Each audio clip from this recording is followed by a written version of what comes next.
In September of 1946, the U.S. Army transport ship Brigadier General M.G. Zalinski was making its way from Bangor, Washington to Alaska, carrying 700 tons of bunker C oil, gasoline, aerial bombs, and ammunition. After traveling over 500 miles without radar, the Zalinski ran aground off the rocky coast of northern British Columbia. There, the ship remained in the Grenville Channel about 100 kilometers south of Prince Rupert, lodged upside down in 34 meters of water, slowly deteriorating for many years like a ticking time bomb waiting to wreak havoc on the local habitat. There was absolutely nothing forgiving there. She glanced off a solid rock wall, tore open some tanks and a forward hatch, began taking on water. Captain immediately had him sound to see how she was doing, and she ended up realizing very quickly that she was not going to survive, and swung out the boats and got his crew off. They pulled away, in the boats in the dark, probably lost sight of the Zalinski very quickly, and nobody ever saw her again.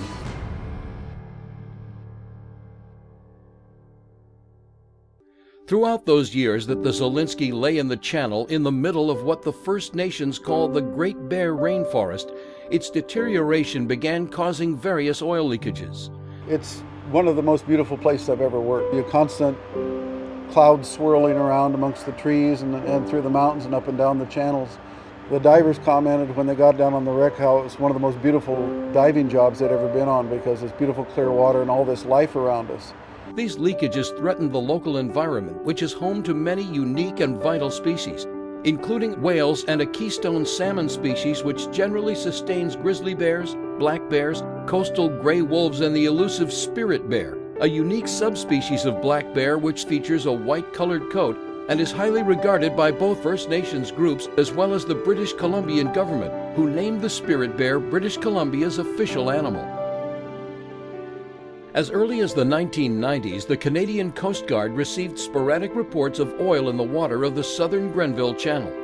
While authorities were suspicious that it could have come from the long-lost Zalinski, they couldn't be sure of the oil's origin until she was discovered in 2003 by the Canadian Coast Guard, almost 60 years after she first ran aground.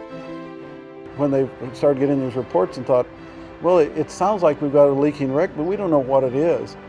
And so he started doing research, and in his short list was the Zalinski. And it wasn't until they got Navy divers on the wreck and actually recovered the bell that they established that it was the Zalinski, although ironically the bell didn't say Zalinski, the bell said Lake Frona, which was the original name. While the Canadian Coast Guard monitored the vessel, taking measures to conduct constant emergency repairs to prevent the leakage of oil, it was determined that a significant operation should be undertaken to remove the remaining oil from the vessel and prevent the further exposure of marine pollutants to the environment. They harvest seafood, so you can imagine what the impact would be of oil pollution on oysters and mussels and fish in that area. So they had a very high interest in preserving their territory and to make sure that there would not be any future consequences to that.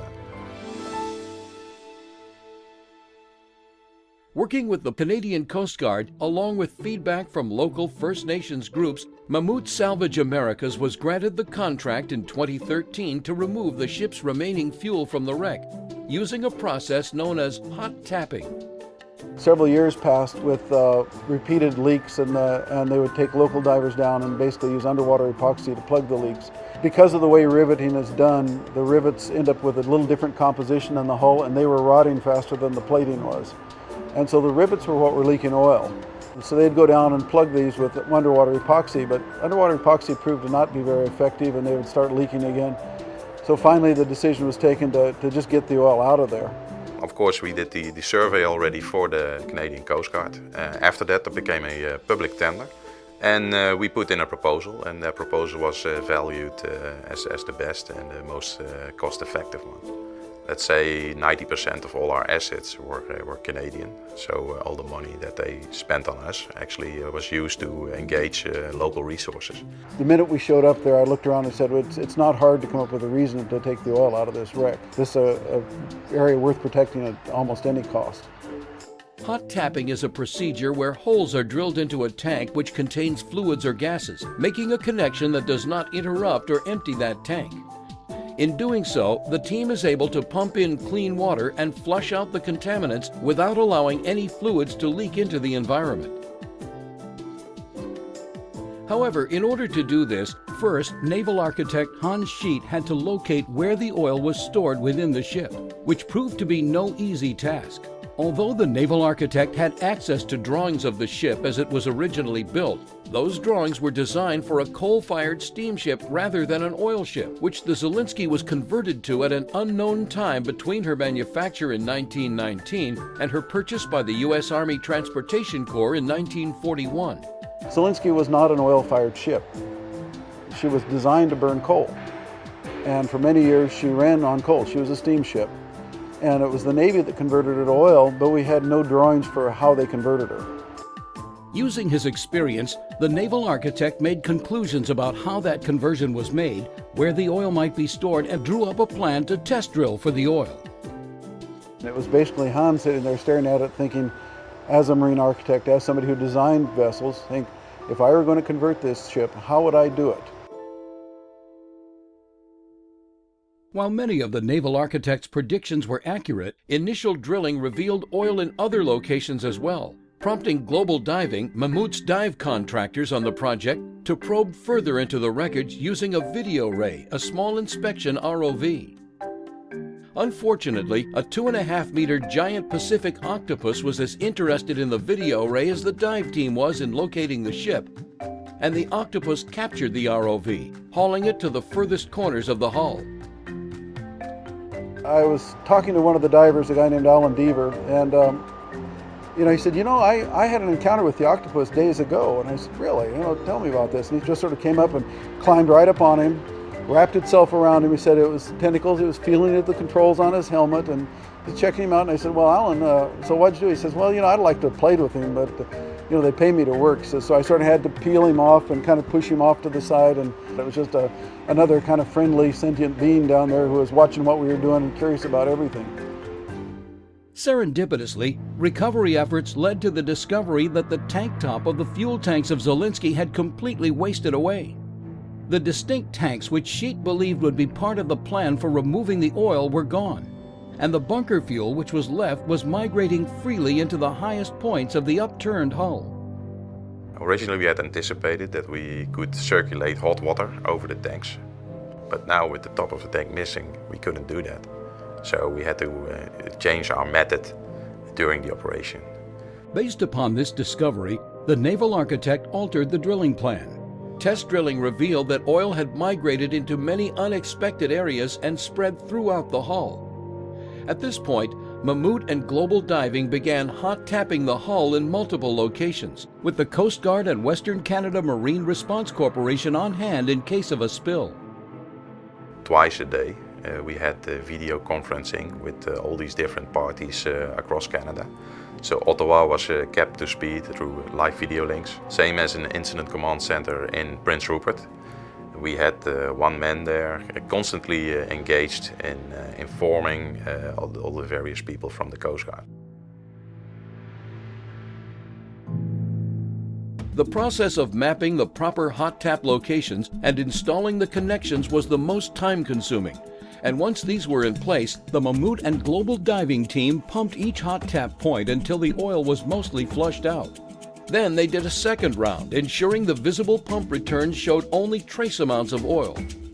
When the hot tapping was complete, the oil that was recovered was pumped into large tanks and brought to a cleaning company who separated and recycled the oil from the water and cleaned the tanks. Due to the extreme deterioration of the bulkheads, it was clear that more oil may have been present in pockets scattered throughout the wreck. So Mammoet left the hot tap valves in place so that these sites could be revisited and pumped after more oil could accumulate in those high points. And this way, in the future, if you do that on a yearly or 2-yearly basis, you can go back and very easily make a hose connection and drain off any other oil that possibly could end up there. Understanding the impact that the Zalinski wreckage had on the local environment and native inhabitants, Roger Girouard, the Canadian Coast Guard's Assistant Commissioner for the Western Region, brought representatives from the First Nations, including members of the Gitgat and Gitxaala bands, to experience the operation firsthand and see the improvement that had been made to restore the Great Bear Rainforest to its natural condition. We have the responsibilities under various legislations to look at the oceans and pollution issues. The Canadian Coast Guard set up a unified command system.